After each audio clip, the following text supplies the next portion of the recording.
Hey, welcome to the Travel Ones podcast. Today, my guest is Ferly Prado, a Brazilian by heritage and born and raised, Yep. dancer, choreographer, uh, kind of got a whole bunch of things going on. And I love talking to busy people because it gives me encouragement to stay busy myself. How are you today, Ferly? I'm so great. It doesn't get busier than this. I'm literally in my car, but I'm so glad we connected. Thank you You, for having me. you are literally, I think, my fourth or fifth On the interview from the road. car. I'm literally on the road. So yeah, this is exciting.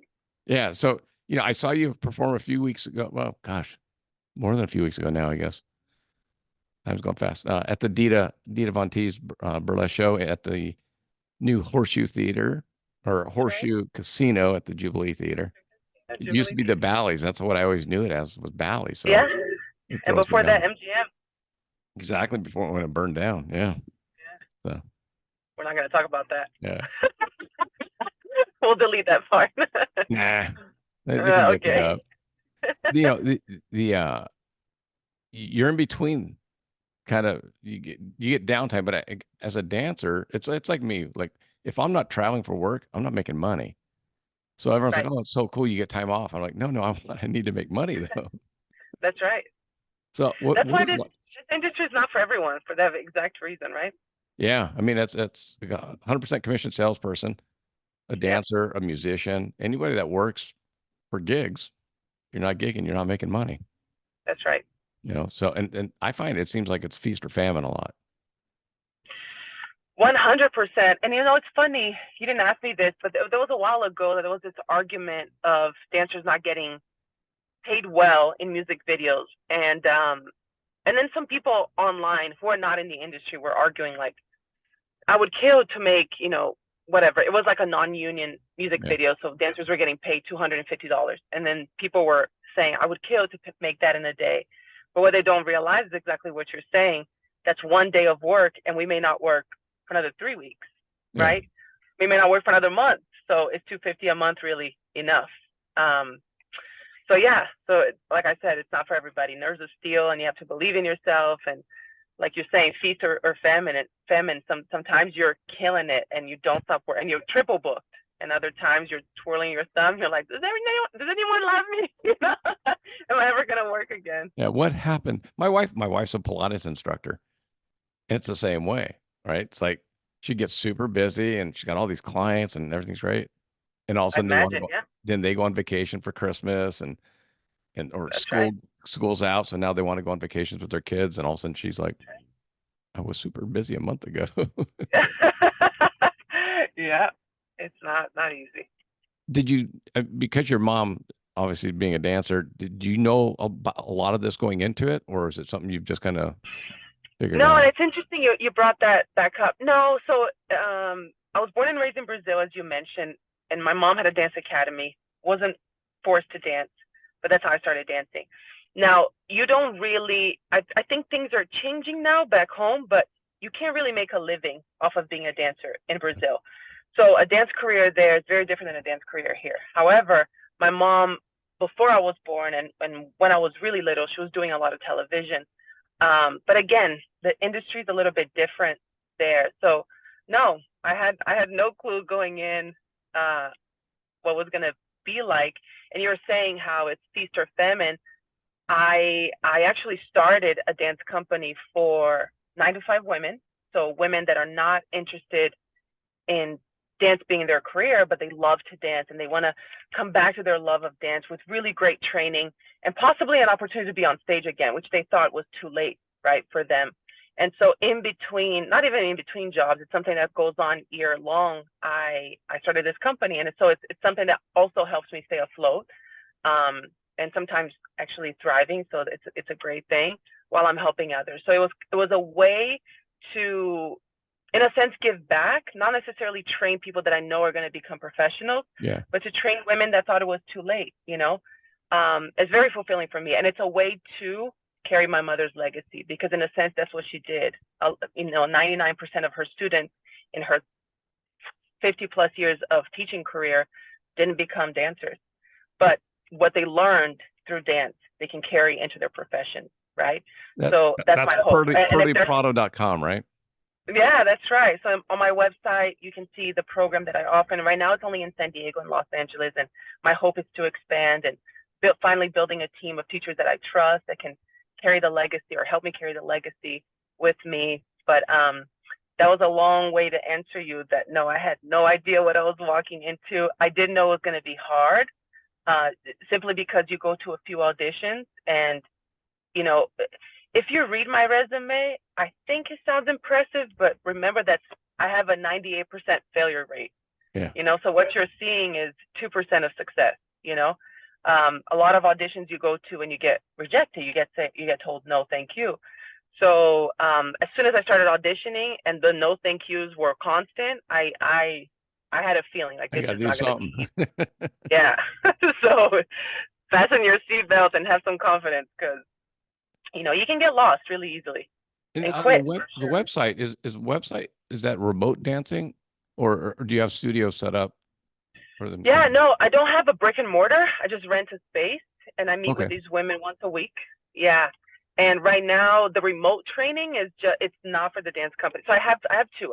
You can either just train, you can come in and take class for an hour, or you can take class and rehearse with us, which means that if you're rehearsing, you're getting ready for this end of quarter project.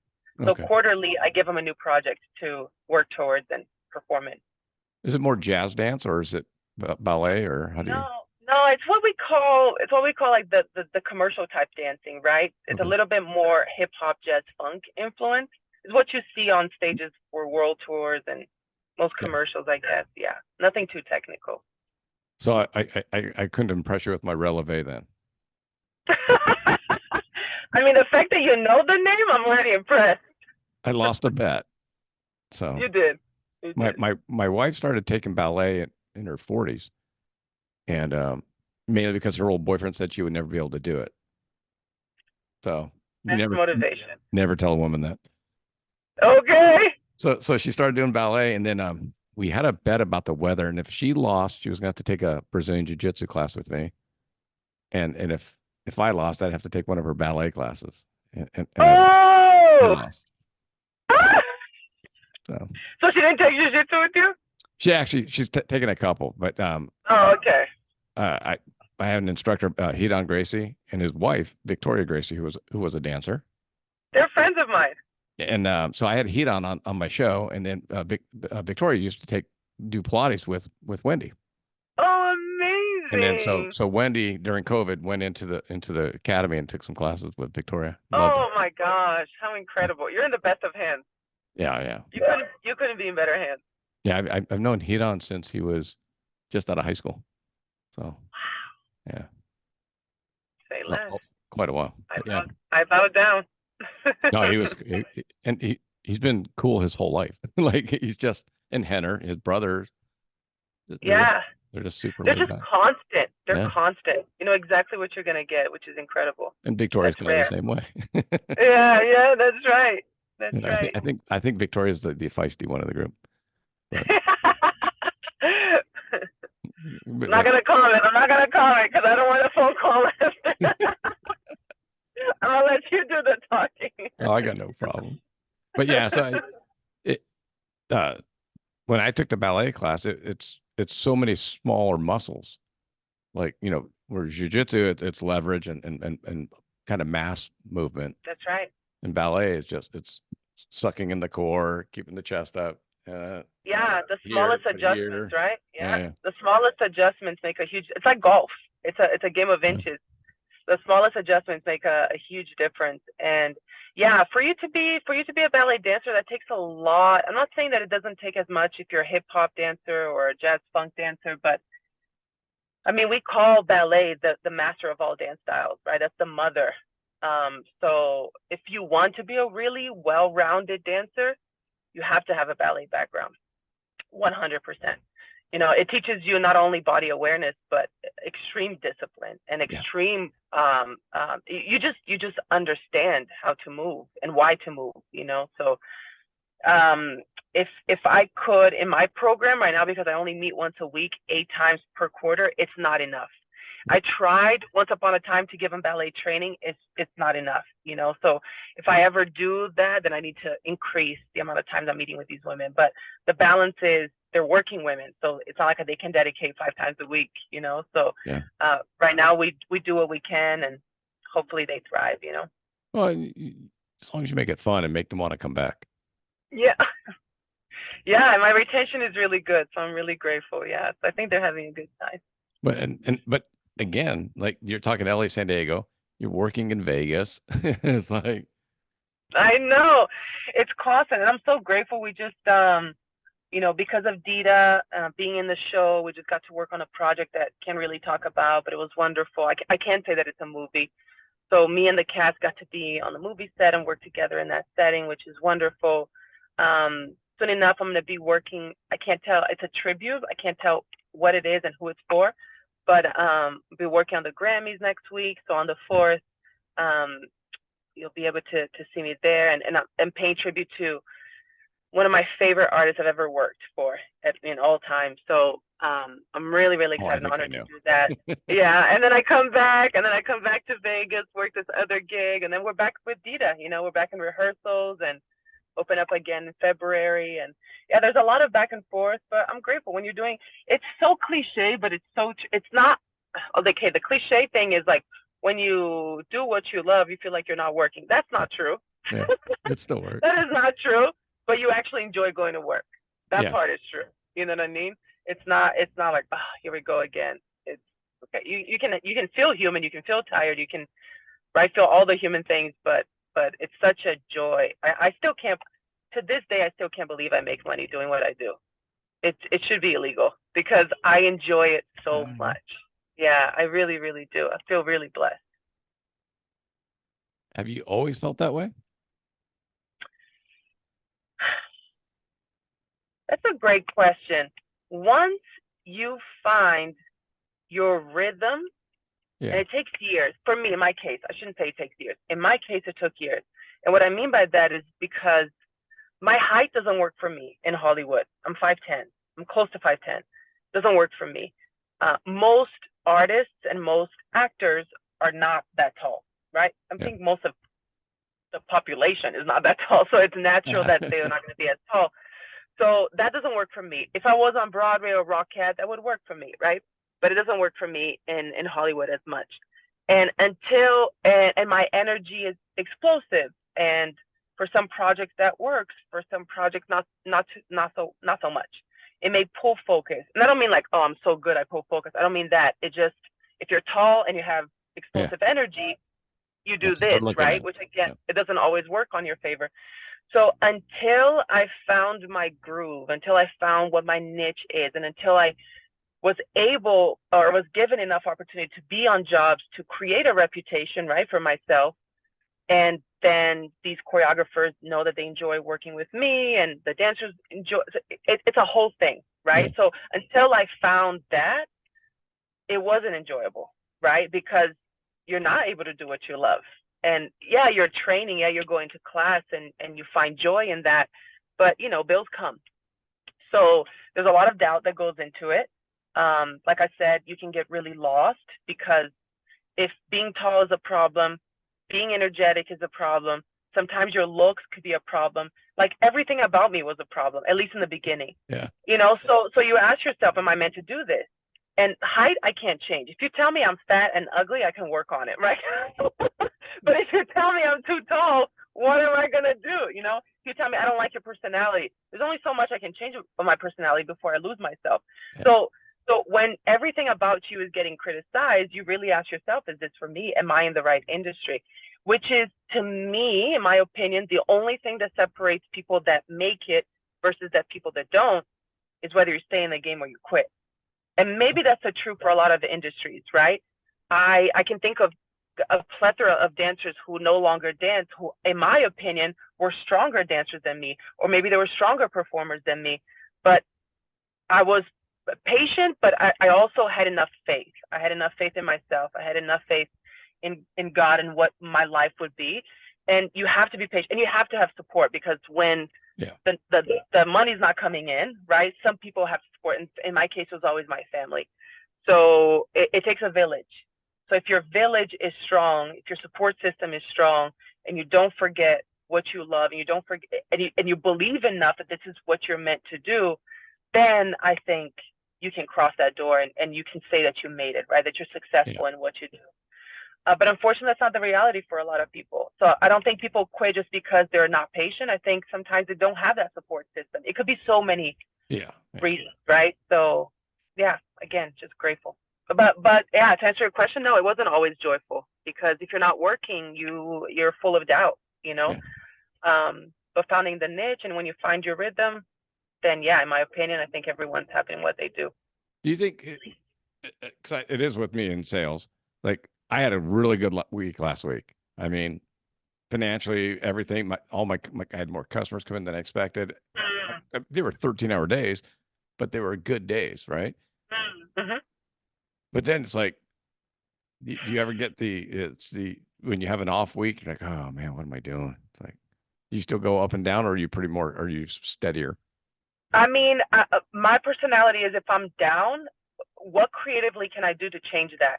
I can't control what jobs are given to me. So what can I create instead? And so, like right now, I'm actually partnering with one of the cast members in Dita, and we're going to create a show here in Vegas and hire our friends. Yeah, and the venue has been super supportive of us. It's Gypsy, right across the street from Piranha. So they want to become a showroom, and I went in there, took a meeting with them, and said, "This is what I want to do." They're super supportive, and who knows what it could be, right? It could turn out to be something great for us, for our showmates and other dancers and other professional dancers. And I'm combining it with my dance company as well. So I'm using my girls as well as professionals to create this show. So, you know, two hands get washed here. But all of that to say, in the low seasons, instead, I don't allow myself to get discouraged anymore. It's like, okay, if I can control what's coming to me, let me control what's going out.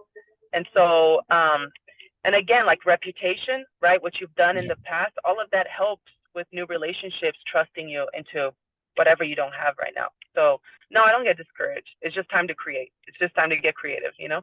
Do something different. I hear you. Yeah, the podcast, jujitsu, everything's like that, right? It's like, I mean, I'm listening to a motivational speaker, and he says you got to have that dog left in you. Like, meaning there are very skilled people that are better at podcasting than me. They have a better voice, and they speak smoother, and they have their questions all.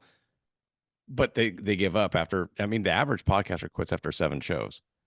Wow. Because they go, it's more work than I expected. Wow. You know, and so I said, it kind of dances the same way. It's like, take certain things, like I get encouraged from my wife and this and that. That's the village part. You know? And then now I get the, you're so lucky. I'm like, don't say that. I'm like, not really. That's a no-no. That's a no-no. There's no, if I'm lucky, then everyone's lucky. Exactly. You know what I mean? And but I just have more dogs. It's like, I'm not giving up. That's right.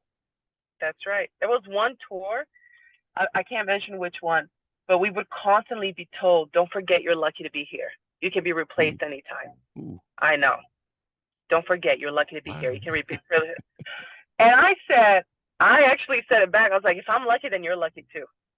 Yeah. And I'm really incredibly blessed to have had the father. My father unfortunately passed, but my father came from nothing. It's like one of those like incredible motivational stories, or inspirational stories. Dad came from nothing. Long story short, he became president of Johnson & Johnson in Brazil.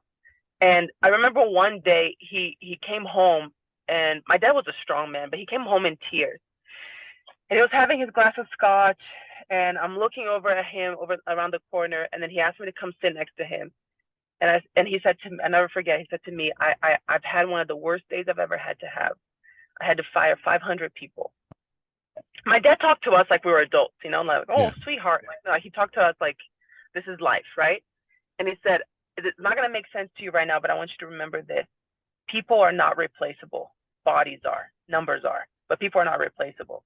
And I love that he taught me that. Yeah. And this is not to say that, you know, I'm the best thing that has ever happened to this planet. It's not that. Someone else may come along and fill my shoe, fill the role so much better. Maybe they're stronger. Maybe they shine brighter. Maybe they have more talent than I do, or natural skills. But they're not me. And I think that should be enough for us, Yeah. because at the moment that you believe that you as a human is replaceable, man, that dents on your soul, and that's really hard to repair. And I think too, like, I mean, I could go on and on about this. Like, so much of our identities is what we do. Yeah. I was watching the show the other day that was saying that I don't know, this woman was interview was, I don't know if it was she was a therapist or a psychiatrist, but she was saying, tell me about yourself. And this woman started telling about, okay, you cannot you cannot talk about your career, and you cannot talk about your family life. Tell me about yourself. And the woman didn't know how to answer the question. Sure. Right? Because everything we think about ourselves is relational, especially if you're career driven. It's like, what is your relationship to the world? Well, I do this and I do that. Like, okay, but who are you? And I thought that was so interesting. Anyway, Okay. that was my. You pitched it up, softball. Who are you? I shouldn't have watched. I shouldn't have talked about that. I am a hopeless dreamer who believes everyone means well and everyone deserves greatness. So I think everything that I do stems from that. I think that's why I started my company, because I think everyone deserves to experience their greatness. I used to teach, encouraging my girls, like, okay, we're in a dance class, but imagine yourself in front of 50,000 people and they're screaming and you can't hear the music. That's why you have in-ears, and you have this beautiful costume on, the lights, and you feel the stage shaking because it's so much, and I'm asking them to imagine, and I haven't put them in a 50,000 people setting yet.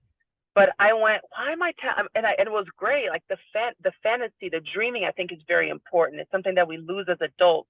Absolutely. And we shouldn't, right? We're told, like, land, like you're in daydream, like you're in dreamland, like you need to land, like this is reality.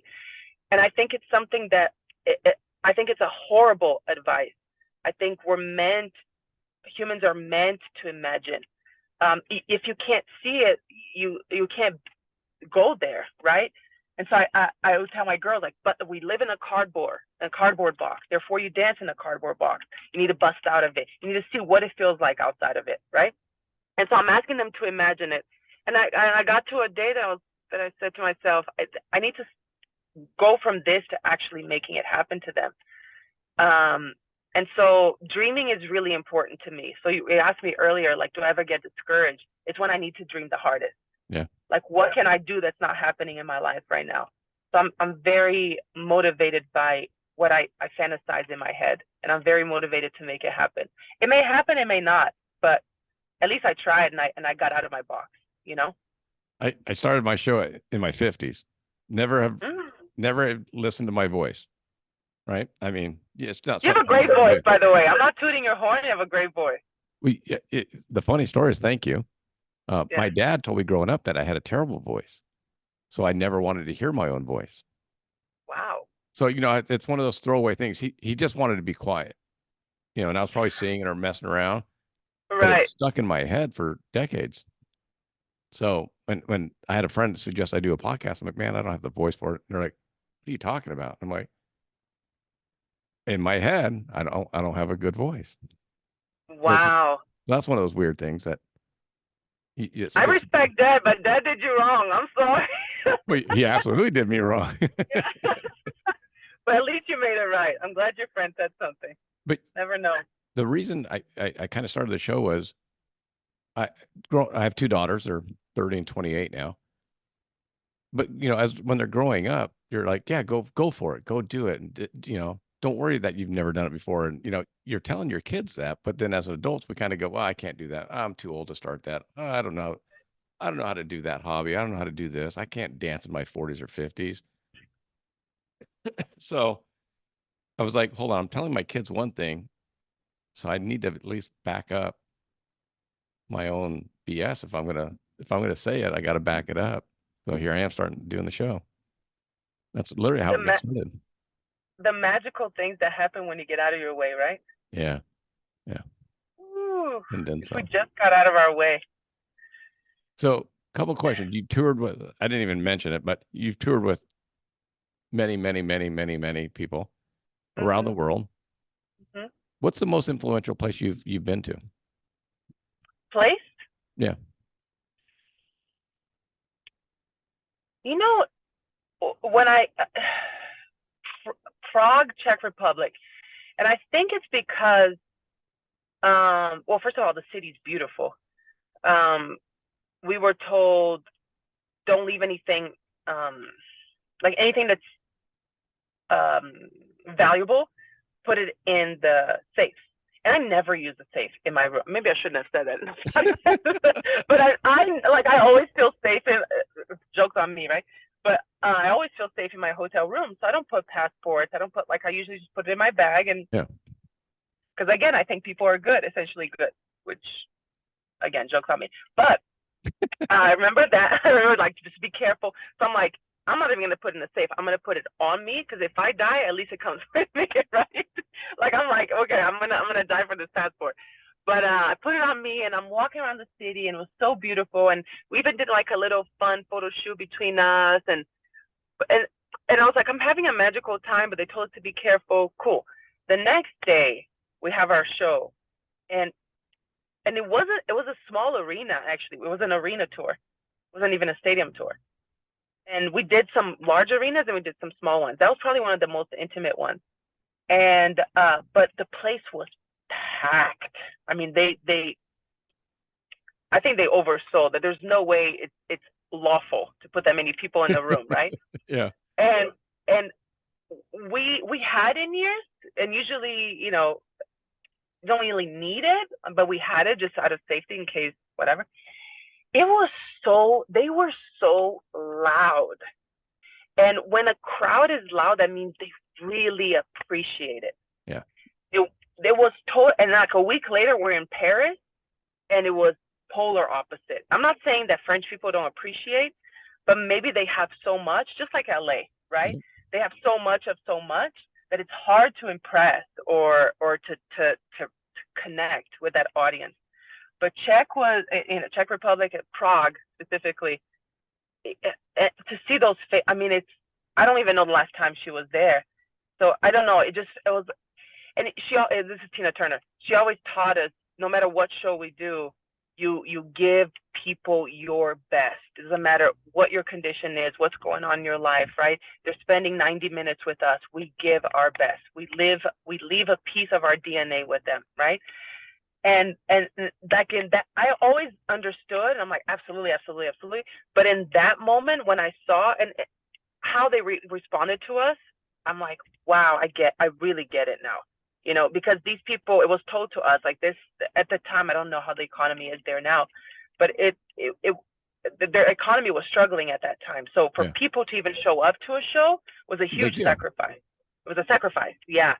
So yeah, that kind of changed me. Like I was already giving my all, but I think my all went to another level that night. You know what I mean? Yeah. And from there on, performance took a new meaning for me. I had a magician on the show. One of my first 10 shows, and Prague was his city. Really? Yeah, he loved it. He just the people he met, and it was just See? not what he expected. Yeah. It was completely opposite. Yeah. And I again, maybe it was foolish of me, but I actually felt safe. We were told what we were told, but I felt safe. Like I said, the city was beautiful. It was even more beautiful at night, which is unusual, Yeah. And yeah, and then the next day I was flabbergasted. I'm like, I cannot believe like that I actually got to experience this type of energy in my life. So it was incredible. You know what LA is? LA, I had a friend I did jujitsu with, and he was a drummer in a band, and he hated playing in LA. He said because you get too many free tickets and too many people in the industry that are maybe judging you. They got free tickets from their friends, or oh, do you want to go? Yeah, I guess I'll go. I don't know. Then they go and they go, Yes, and so he goes, I'd rather play in Iowa. He goes, 100%. he said, I'll play in a smaller arena in Iowa, but everyone's singing, everyone's dancing, jumping. 100%. They're not That's trying to it. be too. They're not trying to be too cool. No, that's exactly it. The So free that's ticket is actually a great point. I yeah. guess I'll go. That's exactly what it feels like. Yeah. Well, I guess you're here. Yeah. I guess I'll dance for you, you know? That's how it feels. Yeah. Absolutely. You Yeah. know, but that's LA. I mean, you're not going to Yeah, change it it. is what it is. Yeah, it Yeah. is. We love it. Vegas is different because you got tourism, right? I mean, people are Yeah. coming from different places. So Yeah. even though to me, it's kind of an industry town because there's so much going on there. A But lot. you got all the tourists that are just coming in and they paid good money to come watch you dance and do your thing. Yeah. Yeah. You know, It's growing too. It's kind of exciting to see. well, I'd only been to smaller burlesque shows with my wife at during the Viva shows, the rockabilly stuff, Yeah. and it's just one dancer. And all of a sudden, I Mhm. go to Dita show, and it's literally people coming out of the ceilings. It's it's showers, it's bathtubs Yeah. coming out of the walls. That's right. Uh, you guys come down onto the little stair set right in the front. Yep. I mean, and there's got to be 25, 30 people dancers. Yeah, there's 24 dancers, Oh, that two was close. leads, and Dita, so 27 total. Yeah, so I was pretty close then, because I know you were. but you know, and obviously you have different scenes, and yeah, like you do a couple Yeah. different scenes, and I Yeah. know some of the dancers are doing multiple scenes, but still, it was just that's a show. I mean, that's not just Dita coming out doing her Thank thing. That's you.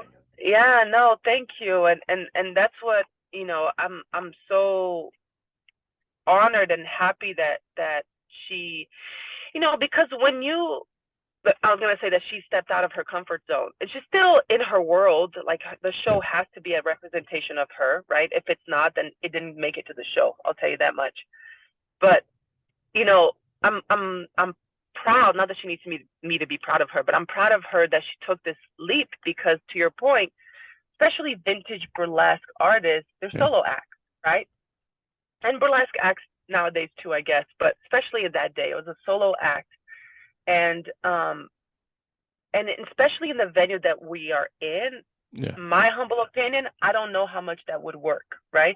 And in Vegas, because yes, to your point, a lot of tourists, people just want to be entertained.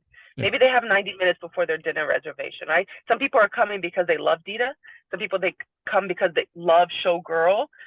Some people come because they have 90 minutes, you know? So I guess I'll be here. So yeah, you never know what your crowd's gonna be. But Vegas, you have to entertain them. You have to be flashy. You have to keep their attention. Otherwise, you know, the reason why you're telling me, I don't know if it was before the interview or during the interview, but two friends of yours came because you said it's a great show. yeah, So word of mouth is everything for Vegas. And so, yeah, it's been such an honor to be able to use that theater. Um, it needed a lot of love, and yeah, Dita coming in gave that.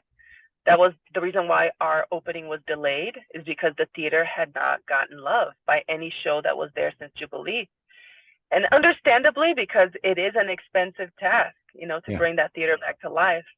And I'm honored to be in a production that actually took the time and the resources to make that happen, because it's historical, right? So to your point, like dancers are coming from the ceiling, and then this wall turns into this thing, and yeah, there's a lot of stages that don't have those gadgets and those things to help you make a magical moment. And then not to mention the costumes. I mean, we're wearing the 35. headpieces are crazy. I mean, it's Bob Mackie creation, right? Yeah, Menifee's creation, and it's just you feel the weight of the responsibility.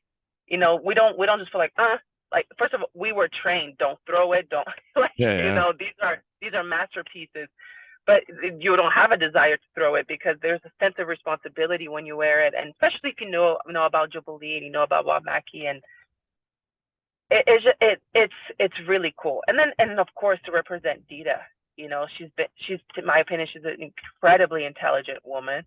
I love. We're holding auditions right now to replace two dancers. We knew they were Well, I didn't even get leaving, the but call. not too late. I'll send you an Okay, email. okay, okay. Oh, I'm busy. um, yeah. But yeah, and so I'm preparing videos for dancers to learn via video, and then we'll meet them in person. But I'm talking a little bit about the not the Dita legacy per se, but her brand, Yeah, right? And I love that. Yeah, she's a burlesque dancer, and yeah, she strips down to a G-string and pasties. But I love how classy this woman is. Yeah. It's so different. Like when you think burlesque, you think, everything to the wall, right? Like and there's such a mystery to to how she performs. Like she makes you wait for it. The art of waiting, Yeah. is lost. Sorry, there's an interruption here. The art of waiting is lost, and the art of tease, like she really knows what that is, Yeah. and she's teaching it to us, right? In return, elegant. She even posted a poem on the wall, the mural, right where we sign in, by Paulo Coelho, and it talks about the art of elegance. And it's something that she's constantly, I have note sessions with I'm dance captain, right? So I have note sessions with a dancer once a week, and she joins it, like to talk about her brand, like to talk about this is who we are, this is what we represent, this is how we're representing the art of burlesque. And so I love when an artist is that involved. Yeah. And it's actually rare. It doesn't matter if it's a singer, a burlesque artist, it's actually really rare for the person on the marquee to be this highly involved and to care that much. So it's been amazing. That's why I extended my contract. I was supposed to be done right now in December, but I extended because I'm like, I'm not done learning. I have a lot more to learn from her, you know? Well, So I'm saying. she has her marquee martini glass, but she gave up the reins on the mechanical bull. No, she has a mechanical bull, but she gave up the lipstick. Yeah, yeah.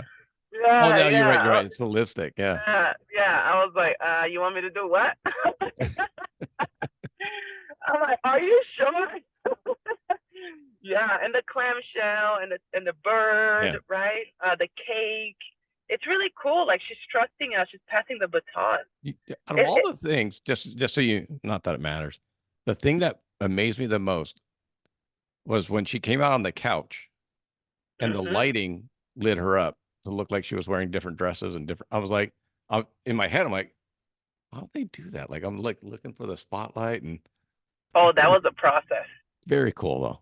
So worth it. Yeah, yeah. Just so you know, as a fan, so worth it. So worth it, right? Yeah. It's exquisite. They created that for her for Crazy Horse in Paris, Okay. and so that's why she was able to bring it with, because essentially it's her act. And I mean, talk about a game of inches. So it's something that we rehearse on a weekly basis Yeah, she too, has to be in because the. if she doesn't hit her mark perfectly, there's no adjusting. The projection Yeah. is a projection, you know? Yeah, it's stunning. And just how you see the subtlety, that's what I'm talking about, the sexiness, but she couldn't be more like her legs are closed. Yeah. Her Yeah. arms are positioned in, like Classy. it's not, you know what I mean? Yeah. And it's just, and that's what makes you melt, in my opinion, when you're watching. And yeah, again, the art of tease, so Yeah. we're all learning a lot from her. There you go. Wrap it up. I've been amazed with the last couple of guests I've had, and I think it really speaks to you is when people go watch the show, they're beautiful women, blonde, athletic, dancing, but that it's not always the case. Like there's there's always a story behind, and your story when you were a teenager is Mm, is like no one would guess that. They, mm, people, I think most people would look at you and go, "Oh, she's had a great life. Oh, look at her body. Oh, she's perfect. She's beautiful. It's so unfair. mm. She's so lucky, right?" And yet, until they get to Yeah. know you, there's a real Mm, story behind it, right? mm. Thank you for mentioning that. Yeah. To make a long story short, at 12, I moved to the United States, again with the support of my parents, went to a ballet boarding school, following my sister's footsteps. And a year into it, I was gaining weight from depression. I was obviously emotionally eating because the director, for personal reasons, had a problem with tall girls. So I wasn't the only one that she called on a weekly basis to her office. But with me, the chat was, you're not good enough, you're too tall, nobody's gonna hire you as a dancer, nobody wants to see a giant on stage. In fact, she even told me, like, go back to Brazil and sweep the street. Like I'm from, so it was just insulting but discouraging. That was the worst Yeah. part. It was discouraging, right? And then my response to that was to go when I went back home, because we would go once a year.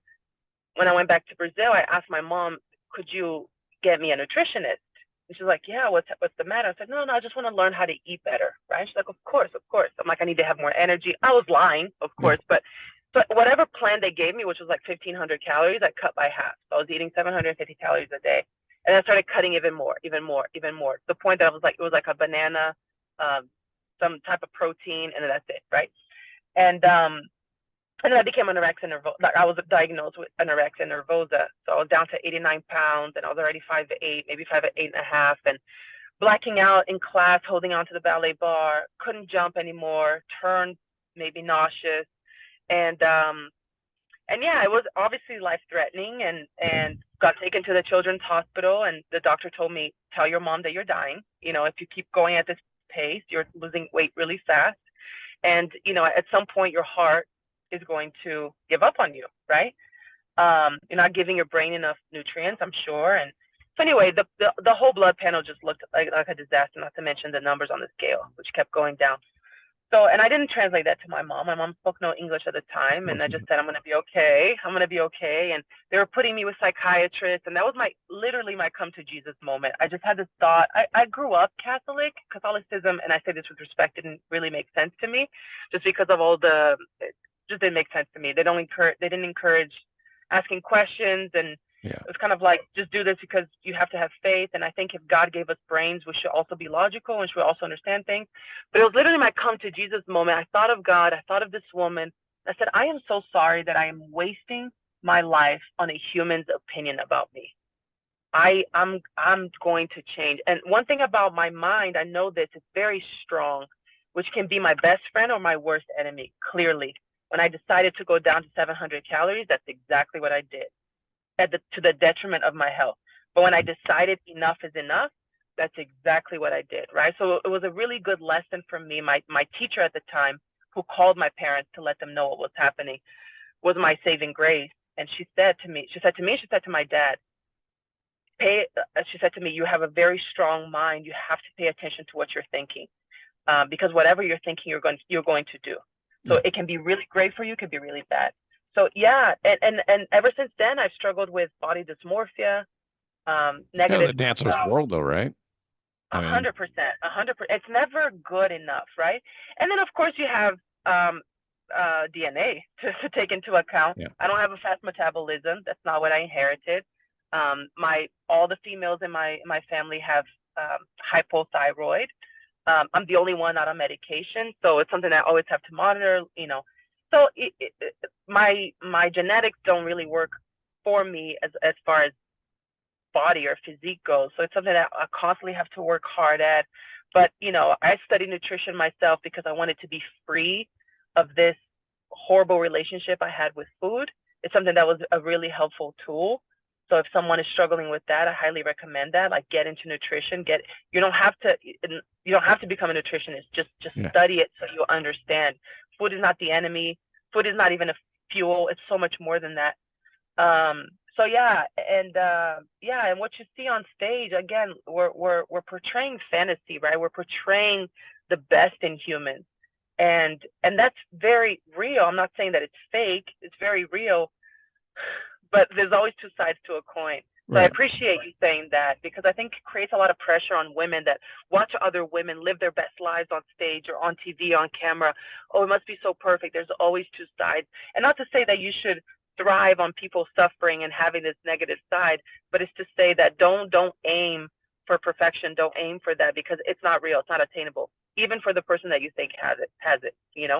Well, I've always told my daughters, I have one daughter, the older one's 5 foot tall, barely. The other one's 5'6", my younger one. And I always told them, I go, and I don't know what it is, and I'm sure men have it to a certain extent, but I think women are more external with it. Women with little boobs want bigger boobs. Women with big boobs want smaller boobs. Women Totally. that are tall want to be shorter. Women that are short want to be tall. Women with straight hair want curly hair. Girls with curly hair want straight hair. It's always it's the you always want trying what to you don't attain have. what you don't have. Yeah, at some point you have to be best friends with yourself and carry on. We I'm going to say all the cliche things, but life is such a gift, especially when you lose someone you love. You understand how much life is a gift. Losing my dad was one of the most obviously impactful things that happened in my life. And it was a motivation for me even more to be better to myself, right? We always want to be better at our jobs, be better for the people we love, but what about being better for yourself? And I think that starts with acceptance wherever you are. I look at myself in the mirror. Sometimes I like what I see. Sometimes I don't. I look at the results I get from work. Sometimes I like it. Sometimes I don't. How I look on stage, how I performed, how much I deliver. But at some point, you just got to shut up. It's good enough. Yeah, it's okay. If tomorrow comes, it's another day. Calm down. At some point, you have to, again, be in love with yourself. Not from an egotistic point, but you got to live with you. So better be best friends with you, It does help. So it does. I always be the norm. Yeah, my take is did you give your best? That's what my dad always said about football when I played football growing up. Whether the team wins or loses, did you do the best you could do? That's right. And if you did, then it is what it is. That's right. That's right. So. And if you didn't, forgive yourself and then do better next time, right? Well, but yeah, again, and I guess I'll close with this. Yeah. I try to talk to me. So if I see, and I'm not a parent, so I say this with love, but if I see an adult yelling at a little kid or spanking the living out of them, right? I'm like, how do you treat a small human, especially if they're 3, 4, young, they don't know yet, right? How do you talk to them like that? How do you treat them like that? And so when I'm being hard on myself, my therapist taught me 2 things. Remember that there's a little kid inside of you. We shouldn't, right? Sure. The little kid inside of you should grow up with you, right? But there's a little kid inside of you. So how would you, if you had a daughter, how would you talk to her? Would you talk to her? Would you say the words that you're saying to yourself, to your daughter, right? And that stuck with me. The other thing that she helped me too is one of my main love language is physical touch. So when I'm being hard on myself, I literally start petting myself. And that's to remind me, be kind, because it starts here and then you start reflecting onto other people. But there's nothing worse when you're kind and nice to everyone else and you're killing yourself inside. This double life at some point will eat you alive, And so you might as well practice self-love because it can only do the world better, So I always think to myself, if little Ferly was here, would I be saying this to her? Because she's listening. She's listening. She's Absolutely. in here. I told you about my dad with my voice and all that. It stays with you. But I'll leave you with one thing. It relates back to travel, right? What do they tell you when you get on a plane? Put the mask on yourself first. Yeah. So you can help others. That's right. So you have to take care of yourself before you can share yourself with others. You have to. And I just wish people would listen, because how many times have you listened to that, right? Love yourself, be kind to yourself. How many times can we be reminded of that? Yeah. And yet we need to be reminded of that. And yet we need to be reminded to put our masks on. I just wish we would listen. I would just wish we would be good travelers in our life. You know what I mean? Yeah. I just wish we would listen to that advice. So here's to hoping to listen to that advice. If I had a glass of wine, I would cheer you. Well, I hear you. Well, thank you so much for the time. It's oh my gosh, it's my pleasure. Great catching you in between. Yeah, thank you. I'm sorry for the setting, but thank you for making the time as well. I'm excited to share what project you're working on when you release it. That'll be fun. Okay. Have a blast with Dita. Thank you so much. Thank you. Take care. All right. Ciao. Bye-bye. Thank you.